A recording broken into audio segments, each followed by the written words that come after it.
Hey everyone, today is a special day because we have the best comps for set 10 right here, right now. We're coming a day early. Normally I post these every Friday, but today we're doing Thursday because the set is going to be a little bit extra special. It's going to be a remix rumble, no more half sets, lots of great news there. So in case you came from the beginner guide, maybe you're here from all the other sets that we've done before, every single week I go over what you should be playing in the current meta. And ideally, these are going to be like some of the best things you could possibly go for. So in the S tier right now, we have Misfortune Reroll. Very, very powerful stuff. This is a comp where most likely people are going to be complaining about it. If it hasn't happened yet, maybe it'll happen in the next couple of days. Country Reroll, one of my personal favorites. I actually dislike country music a ton, but that's a topic for a different day. But the comp, very solid, would play it any day of the week. KDA, Akali, and Ahri. Classic comp right now, duo carry 4 costs, and then we got Punk right afterwards as a reroll. And then in the A tier, we have Executioner Akali Karthus, Twisted Fate Disco Dazzler, Emo Reroll, Ezreal Bruisers, Pentakill. B tier, we have Rapidfire Caitlyn Bruisers, Heartsteel Reroll, Seraphine Reroll, Yasuo Reroll, and Olaf Reroll. These two comps, they were dominant for a long time, but they got the nerf hammer right now. In case you were tuning into my stream before, I did talk about and went over the stats on those two comps. And yeah, they've seen better days, but maybe people are playing them wrong, you know? But let's get right into the comps. We're going to go over like all the basics, how to level on them, what units go in, what headliners to choose, what traits to kind of boost up a little bit with the headliner in case you don't get the one you want, along with item recommendations and augments. And pretty much all this is available on the website, bunnymuffins.lol/meta. Again, updating this every single week. I've done this for the past 4 years. I think out of all the players' tier lists, mine has been updated and out there the longest, so that's something that I like to keep because it's kind of pretty cool. But going into the comp, we have the Misfortune reroll that everyone is talking about. So Misfortune is pretty powerful, and you combine her with a bunch of tanks, and she is just going to deal a ton of damage. You add in Jazz in there, and you go like a bunch of different traits. The way Jazz works, if we click into here, for each active trait except uniques, your team gains bonus health and deals bonus damage. So if you're running a ton of traits, we have 1, 2, 3, 4, 5, 6, 7 different traits active right now. Normally you only have like 4 or 5 or something like that. You're getting a ton of Jazz bonus right now, and Misfortunes, she's all about that Jazz right now. You have Nico and Echo as the main tanks. One's a Guardian, one's a Sentinel, but then you add in other Sentinels and Guardians to kind of complement them. And you also have Superfan. Everyone loves Superfan right now. Superfan's probably one of the strongest things as like a complementary trait. And then you just give your Misfortune a bonus item. That's why you only see 2 items on Misfortune, because you get a Superfan item. Very important stuff. Some people, when they play Superfan, they accidentally add a 3rd item to their carry. And then you kind of waste 2 units because you're not making use of the trait. But that's why some champions you'll see throughout the entire tier list actually only have 2 items. So hopefully that kind of clears things up. As for the headliner, you want either Misfortune, Echo, or Nico. Any one of your carries is fine. Ideally, it's Misfortune, but if you get like a really good Nico headliner and you don't want to roll anymore, just take the Nico and be happy with it. I think a mistake that a lot of people make with headliners is that they only go for one headliner, and I'm guilty of this mistake too. It's more fun to kind of do that, but if you're actually trying to win, you have to take what's like best for your board, and sometimes you just will never hit the headliner you actually want. So you got to take what you can get. Also, don't be picky on which headliner you get. So if you're going for Misfortune, and sometimes you'll get Jazz, sometimes you'll get Big Shot. Do not be picky. Just pick it right away, because you'd rather just have the unit, because in 99% of cases, maybe not 99, but like in a lot of the cases, it's just going to be better that way because you waste a ton of gold doing anything else. Going into the augments though, we have Jeweled Lotus, very powerful on her, gives her some crit. Pumping up, pretty decent for her to kind of stack attack speed because she has the Guinsoo's Rage Blade. So if you have Pumping Up, you don't need the Rage Blade as much. You could go like other attack speed items such as like Giant Slayer or something like that. Some of the other ones over here, like the Jazz one's pretty good. That's Jazz Baby, and also the Big Shot one, Bigger Shot. All pretty solid stuff. Typically, when it comes to augments, if there's a trait augment out there, generally you want to be taking it. The reason why is because they're often more powerful than the generic traits. So Pumping Up, for example, it works in a ton of different comps. Jeweled Lotus, same thing. But if you have like a trait augment for that same tier, it's going to give you a little bit more power in like 99% of cases. If it doesn't, blame the game devs, because then they did not do their jobs, but most of the time they do. So if you do get Jazz headliner on the Misfortune, you don't really need to change your team that much. You just get an additional Jazz unit, and then you get a bigger bonus. If you do get Big Shot, you could kind of drop Kaisa, and just go from there. Another thing to keep in mind is the KDA formation. So as you're positioning your team, you're gonna have to adjust a little bit from what you see on your screen based on what the KDA setup is. So normally you just put everyone on KDA squares. There might be an exception of like 1 or 2 units that you don't really care about that you put as like a bait unit. But all in all, play this setup, do something approximately like this, but also follow the KDA setup that you have on your board. For those who are new to the set, those are going to be the shiny squares. It's pretty hard to miss.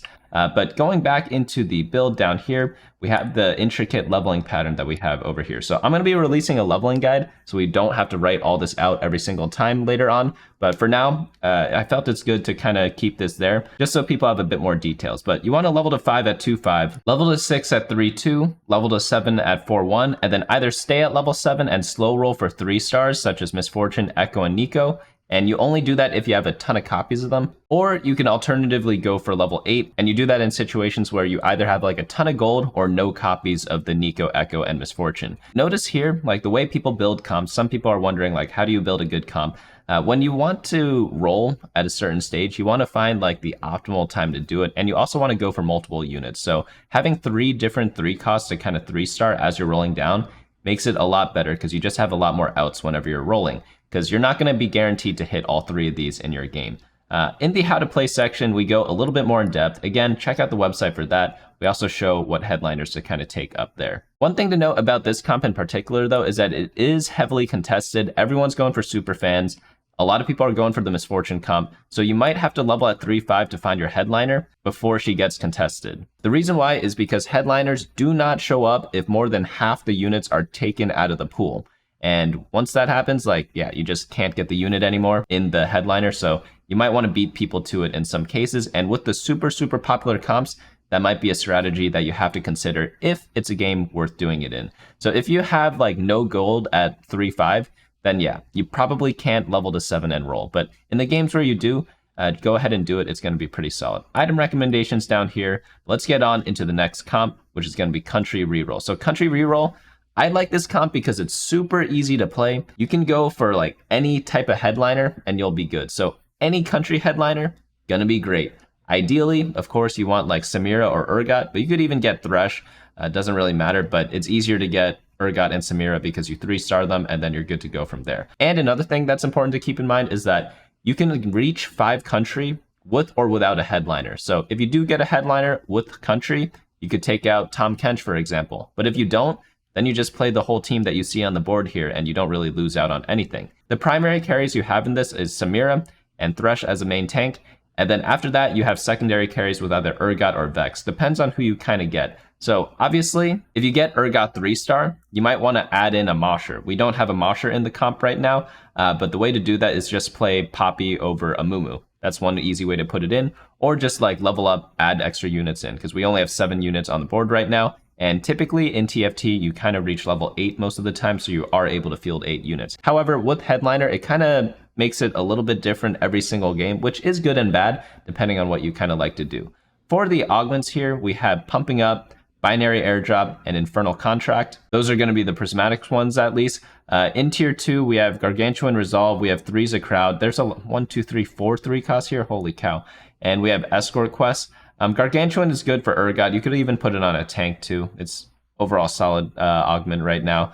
And then in Tier 1, you have a bunch of other options here. But of course, there are many, many other things you could take. There are only 3 options in this team builder.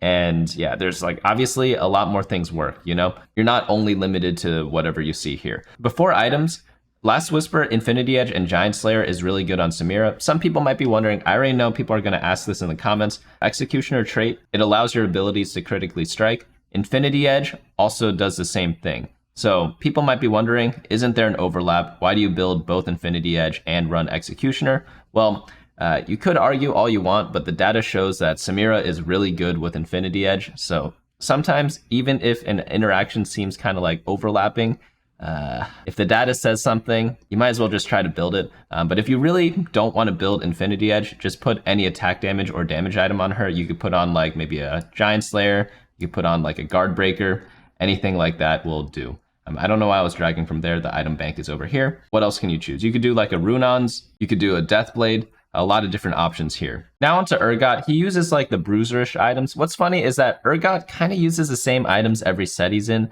I think the last time we saw an Urgot, you just threw BT Titans on him every single game, and you're going to be doing that this set as well. It just works pretty decently on him. He's kind of like frontline-ish, melee-ish, so like when he does that, he's going to use the same items. I guess Samira uses the same items too, as she did in the other sets, because if she's a backline AD carry, she's going to use backline AD items like the ones we see here. So no real big change there. If you get a lot of AP items, you could go ahead and throw them on Vex.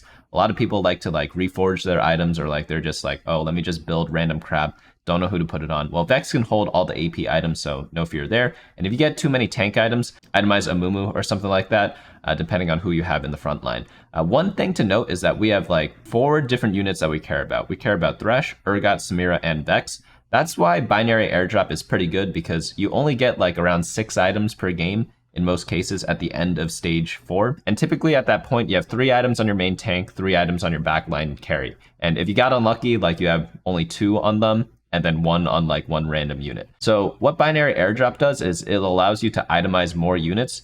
So it's just really solid because you can get full items on all 4 units instead of just 2 or 3 of them. For your tanks, tank items don't really matter as much. If you're playing TFT and you have a tank and you have a buildable tank item on your bench, just build whatever it is. So it doesn't really matter that much. If you're building Steadfast Heart, build Steadfast Heart. If you're building Gargoyle Stoneplate, build the Stoneplate. If you're building Redemption, Warmogs, Bramble, Dragonclaw, just build them. Even like Adaptive Helm, Protector's Vow, you don't really discriminate on the tanks that you have. The only times you want like very specific items is usually in your backline, because it just matters a lot more for them. But let's go back to the tier list. Leveling pattern is going to be the same as the comp we went over before, because they're both 3-cost rerolls. One is with Misfortune, Nico, and Echo. This one is with Urgot, Vex, and Samira. So level to 5 at 2-5, level to 6 at 3-2, level to 7 at 4-1. Stay 7 and slow roll for 3 stars. That's going to be your like default. But if you don't get a lot of copies of the units, then you have to go level 8. Or if you have a ton of gold, go to level 8 and roll there. Not really too complicated, definitely the same thing. And then as for headliners, Urgot, Thresh, Samira, probably going to be your main go-tos. Hopefully you get Country and then you drop Tahm Kench. If you don't get Country, the other ones are all really solid. So if you get, let's say, Urgot Mosher, that means you just run this comp, don't have to play a Mosher. Let's say you get Samira Executioner. Well, you could drop Vex, or you could even go for 4 Executioner in some cases. It really depends on what the rest of your game is kind of looking like. Again, full guide on how to play section, going to be on the website. So if you do want more details, go ahead and check that out. On to the next build, we have KDA, Ahri, and Akali. Probably one of the cooler looking team fights because Akali's jumping all over the place. I don't know what the hell she's doing, but she kills everything. So there's that. You have to consider that, right? Ahri, going to be popping people. She just like one-taps everyone. And wow, I don't even know how she does it because she just does it every single time. Late game, you add in Sona for Spellweaver. That buffs up your Ahri. Sona's a very solid unit on her own, so not really too much to say here. Main tank going to be Echo as the other Spellweaver, and then you're going to be focused on KDAs. For positioning, again, you want to focus on KDA positioning, so the squares that light up, I think there are like 9 random patterns that show up. You want to just put all your units on the KDA squares. Nothing too complicated. Level up pattern is going to be a little bit similar to the one we looked at before, but after stage 4, it changes up a little bit because we do not need to reroll. We're going to be doing what's called like standard leveling. So we're going for 4-cost Akali and Ahri. You really want to be level 8 to roll for them. So stabilize on level 7 if you need to at stage 4-1, but it's going to be pretty hard to 2-star Akali, 2-star Ahri compared to previous sets because they changed the odds on all the units at every level. So you want to try to get to level 8 at 4-2 or 4-5. So a fast 8 might be a good way to play this build. And then you just go for 2-star Akali and 2-star Ahri at that point. So roll down all the way to 0, then maybe econ back up once you're stable, and then roll down again on 5-1. That's typically how you play a lot of these comps. But as for items, we have Akali and Ahri being the 2 primary carries. You really only care about 3 units, Echo, Akali, and Ahri. But a little less for Echo because he is like a 3-cost unit, but he is your only tank or like your main tank, so it's a little bit tricky to kind of balance that act. Sona is a legendary, so you cannot handpick items for her in most cases. Legendaries typically just take your leftover items, so I wouldn't stress too much about the Static Shiv and Rage Blade on Sona. They're great items, don't get me wrong, and I would like to have them, but that's not how the game kind of works. But for Akali, getting some sort of sustain on her is really good. If you're building IE, Handed Justice is good. If you don't have an IE, build something like a Bloodthirster. After that, Titan's pretty solid because she's going to be in the fray a lot, taking a tiny bit of damage, hopefully healing it back up. Ahri, blue buff, very, very important. I think blue buff is one of Ahri's best items, and then just regular AP or damage items in the back. Moving down into the headliners, we have Akali, Executioner, or KDA, and then any of the Ahri ones are going to be good. You really want to focus on those two. So, however, there is one trick when dealing with wanting 2 units of the same cost, and that is choose the headliner that you have the fewer units of. So if you have like 1 Akali and 2 Ahris, and you see an Ahri chosen, sometimes you pass on it. It's really weird in that case. You kind of have to make a judgment call on the fly as you're rolling down because every game of TFT is different. Sometimes you do have to take it. Like, let's say if you have no gold left, you take it. But if you have a ton of gold left, sometimes you want to find the unit that you have less of. So that's one thing to kind of keep in mind. I do prefer having Akali as the headliner just because I feel like she does a bit more carrying than Ahri, but they both do like equal work. It's a pretty balanced comp in that sense. But let's move on into the next comp. We have Punk Reroll. So Punk Reroll is very fun to play. It changes a lot of the ways we play TFT from before. And what you want to do is you want to be rolling once every turn just because you get a lot of benefits from rolling for the Punk trait. So every time you roll, you gain like 1% stats for all your Punk units. So it's really, really powerful and you get half off on the roll. So you typically want to do a reroll comp with the Punk build. So the way to do it is you either want to slow roll at level 5 for 1 cost or level 6 for 2 costs. Either or, depends what you're going for. If you're going for Jinx and Vi, do it at level 5. If you're going for Twitch and Pantheon, do it at level 6. And then kind of add in traits based on who your carry is. If it's Twitch, add in more Executioners. If it's Jinx, add in some Rapidfires. You could do both at the same time though. So one thing to keep in mind whenever you are re-rolling is that you only want to get a unit 3-star if you can itemize them. There's no point having like a 3-star unit with no items in a lot of cases, unless you get them absolutely for free. So obviously, if someone hands me $1,000, I'm gonna pick it up off the ground and say, thank you very much, put it in my pocket, go about my day. However, if I need to work a lot for that $1,000, let's say I have to work for like 10 years to get $1,000, probably not gonna be worth it. Maybe if it was like the 1800s, that money would amount to something. I don't know. I'm making this up now. But what I'm trying to say is it's not worth the effort sometimes to make a 3-star if you don't have items for it. So just keep that in mind whenever you're doing a lot of re-rolling. For items, I just like having generic attack damage and attack speed items on Jinx. One thing with Last Whisper, it reduces armor. You could get it from other sources. You could get it from like an even shroud on your Pantheon, for example. There's some units that give armor shredding too, but you do kind of want some of it. And Twitch is kind of the same thing there. Just put attack damage items on him and you're going to be fine. Pantheon, generic tank items will do. Any of them work. Again, with tank items, I'm not really that picky. You just build whatever you kind of get there. Let's move on into the A tier. So A tier versus S tier, what's the difference? Well, in TFT, you don't get to choose what comp you go for every time. The game decides for you, right? And you have to make the most of the bad situation. And A tier comps, very, very solid, you know? But am I going to go into the game favoring the A tiers? It's like if you have 2 very good sports teams facing off against each other. Like, they're both world class, right? But one of them probably is seen as a favorite, even though they're both very good teams in that case. That's kind of like what an A tier is. It's like a team that makes the playoffs, but maybe not going to win the championship, or like no one's going to bet on them unless the odds are incredible for them. But that's kind of what A tier is like. So looking at this, we have the Executioner Akali Karthus build. You definitely do want the Executioner headliner for this because it adds a lot more to the team. And then with the Akali, same build as before, some healing item, Titan's Resolve, Infinity Edge is pretty solid. Karthus, just any AP items will do. Some people like stacking Shojins on him. You could do that if you want. There are a ton of different things you could kind of try. But as long as you have any sort of generic mage items on Karthus, like the same ones we've been building for the past 4 years, that's going to be perfectly fine. Main tank going to be Amumu. Amumu's absolutely broken right now. He's probably one of the best 3-cost tanks out there. And just huge value overall. They're probably going to nerf him if I had to guess, because I see him being played very, very often. Another thing to keep in mind is that we do have a super fan in this build. We have Nico, Lilia, and Gnar. So you do want to have 2 items on your headliner unit depending on who it is. Sometimes it's going to be your Akali, sometimes it's going to be Karthus. So just make sure you're not wasting the trait. Leveling pattern is going to be standard leveling. So level to 5 or like a fast 8 leveling. So level to 5 at 2-5, level to 6 at 3-2, level to 7 at 4-1, and then level to 8 at either 4-2 or 3-5. You could also level to 7 at 3-5 if you have like a ton of gold. That's something to keep in mind as well. I'll expand more on this in the leveling guide, but essentially this is the same thing as the Ahri Akali comp, except instead of going for a bunch of KDAs, you go for Karthus instead. So if you are going for an Akali build and you're forcing Akali and then you're like, hey, maybe I hit a lot of Ahris this game, then you go for the KDA build. But if you hit a lot of Karthuses or Karthai, then you go for Karthus instead. That's really all there is to it, because Karthus and Ahri, they use a lot of the same items. Even if they're like slightly different, it's not the end of the world if you don't have super perfect on your units. Of course, we do have other item options down here, so do feel free to check that out when you do have some time. And the next build up we have is Twisted Fate Disco Dazzler. This one is really fun to play. I think Twisted Fate's so cool. He's just always like, he's a card master, right? He's got a lot of, I don't know. There's something with him that like he does a lot of cool stuff.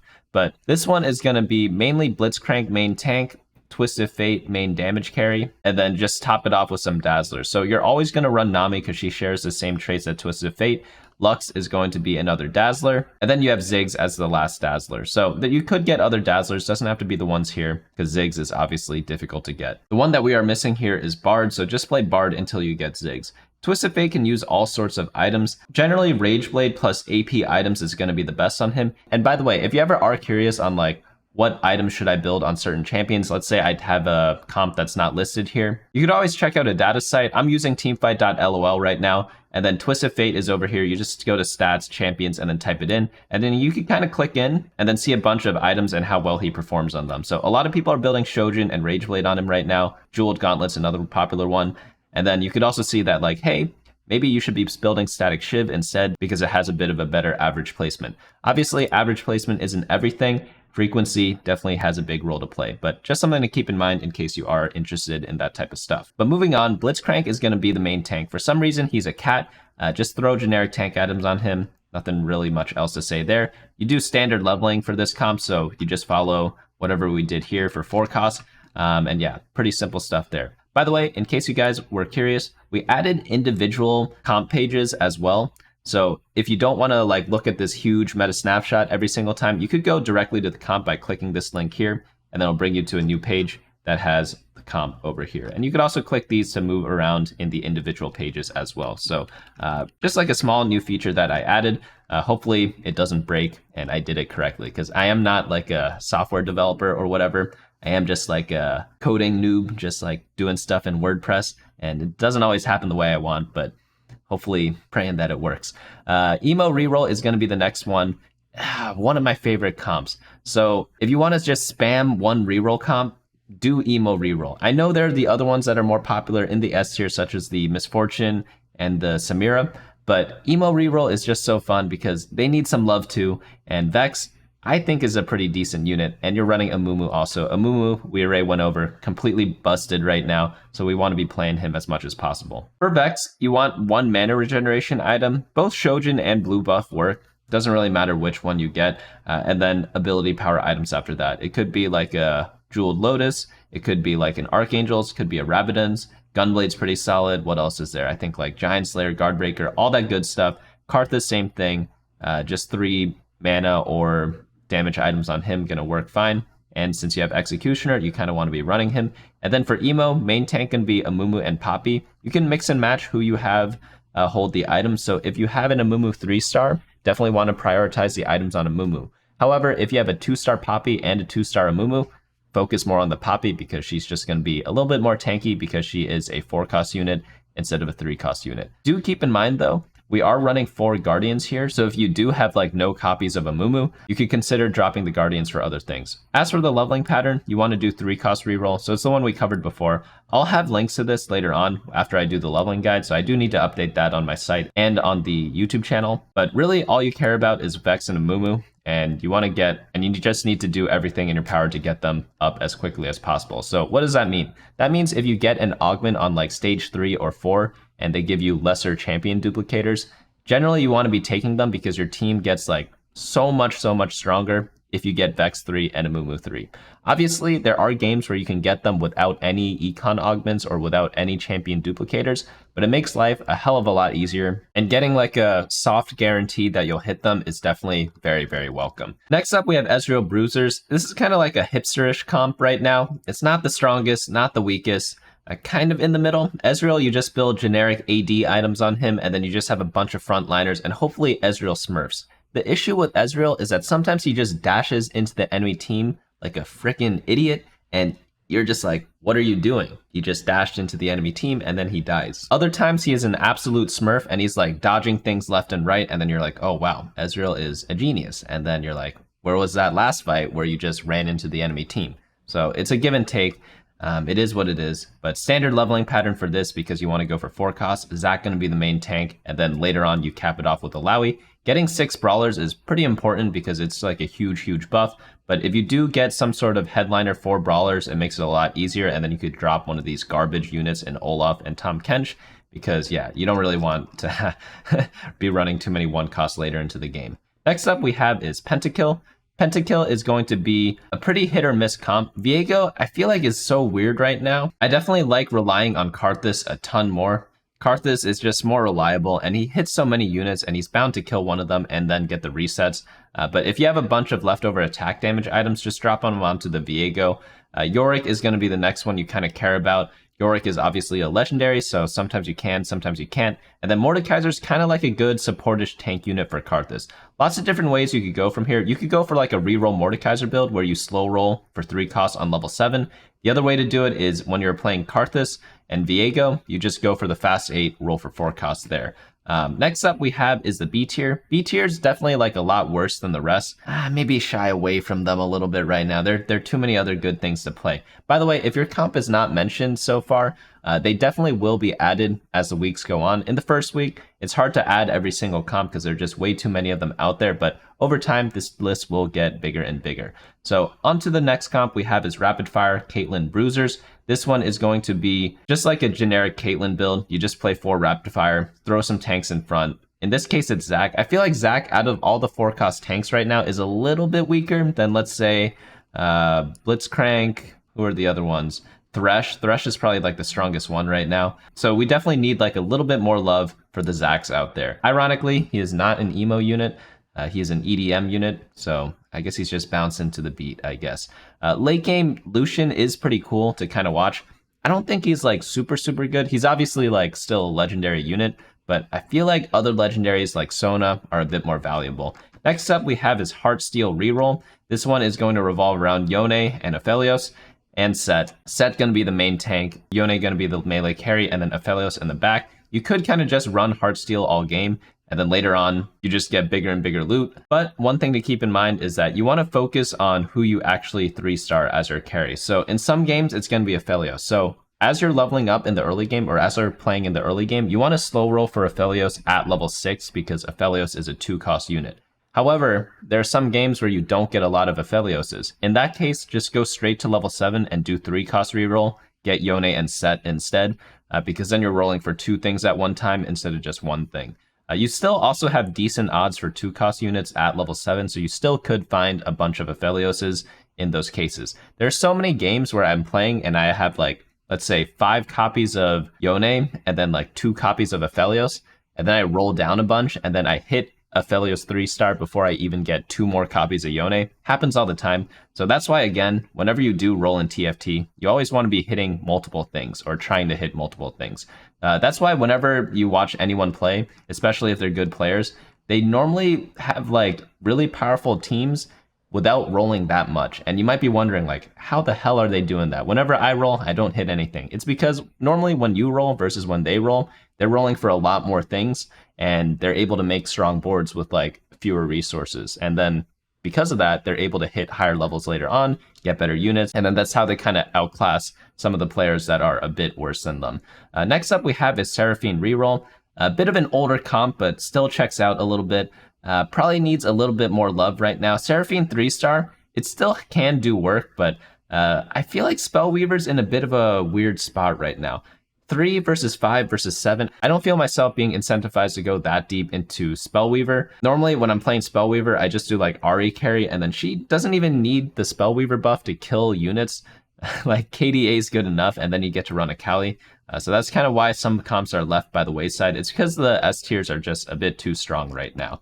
Next up we have is Yasuo reroll. It's pretty trash. I looked at the stats. Let's do this. I know stats aren't everything, but this one is fun for both Yasuo and Olaf reroll. So if we look at Iron, we can check the 3-star average placement of Yasuo, and it's 4.17.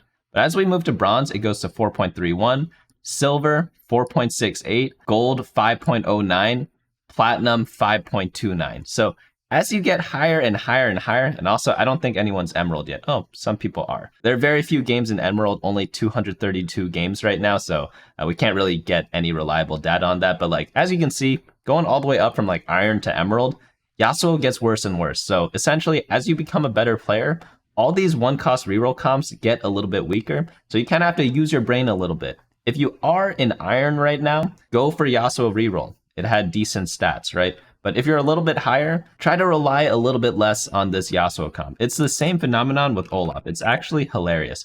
4.93 in Platinum for like 3-star placement. And then if we go to like Bronze, it's going to be 4.08. It really is one of the mysteries of the world, because the better you get, one cost reroll becomes, in most cases. This case especially though. It's because generally the comps are like pretty easy to play.